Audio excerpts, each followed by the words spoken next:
The night was thick with darkness, the kind that seemed to swallow the very stars in the sky. A bitter chill clung to the air, sending shivers down my spine as I made my way through the dense forest. My flashlight's feeble beam cut through the inky blackness, revealing gnarled trees that reached out like skeletal fingers, their branches swaying in the breeze like ghostly whispers.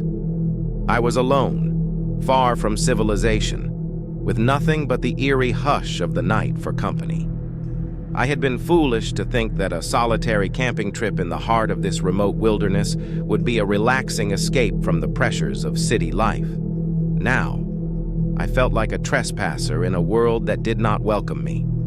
As I set up my tent in a small clearing, I couldn't shake the feeling that I was being watched.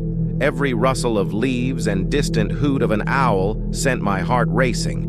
I cursed myself for my overactive imagination, for allowing the solitude to play tricks on my mind. The forest was deathly silent, save for the occasional creak of a tree branch or the soft hoot of an owl. I tried to convince myself that it was just the wind, just the natural sounds of the wilderness. But the unease in the pit of my stomach refused to dissipate. I crawled into my sleeping bag, hoping that exhaustion would grant me some respite from my fears. But as I lay there in the dark, I heard it, a faint whispering, like the faintest breeze brushing against my ear. At first, I dismissed it as a trick of the wind, but it grew louder, more distinct. "Who's there?" I called out, my voice trembling. No response, just the ever-present whispering. Panic crept in, and I fumbled for my flashlight, illuminating the inside of the tent. There was no one there, but the whispering continued, now a sinister murmur that seemed to emanate from the very walls of the tent. I unzipped the tent and stumbled out into the night, my flashlight trembling in my trembling hand. The whispering grew louder, more insistent, and I realized it was coming from the trees themselves. It was as if the forest itself was mocking me, taunting me with its secrets.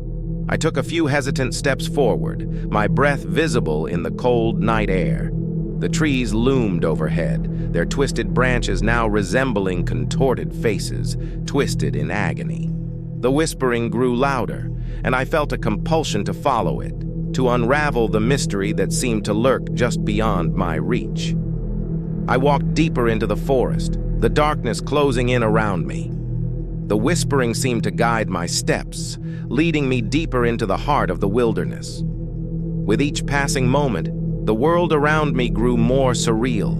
The trees twisted and warped, their trunks resembling grotesque figures frozen in torment. Shadows danced on the periphery of my vision, their movements fluid and unnatural. I stumbled upon a small clearing, and in its center, I saw it. An ancient, gnarled tree unlike any I had ever seen before. Its bark was black as coal, and its branches writhed like serpents in agony. The whispering was now a cacophony, a maddening chorus that threatened to consume my sanity. I approached the tree, drawn to it by an irresistible force. As I reached out to touch its twisted trunk, a searing pain shot through my hand.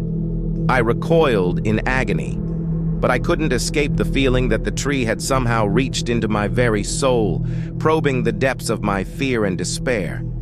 In the darkness, I saw movement, a figure, or perhaps a shadow, emerging from the tree itself. It was a grotesque, formless thing, a nightmarish entity born of the forest's malevolence. Its eyes glowed with an unnatural light, and its voice, the source of the whispering, echoed in my mind like a chorus of the damned. "You should not have come here," it hissed, its voice a chilling blend of malice and sorrow. "This is our domain, and you are an intruder." Terror coursed through my veins as I stumbled backward, desperately trying to escape the nightmarish presence that loomed before me.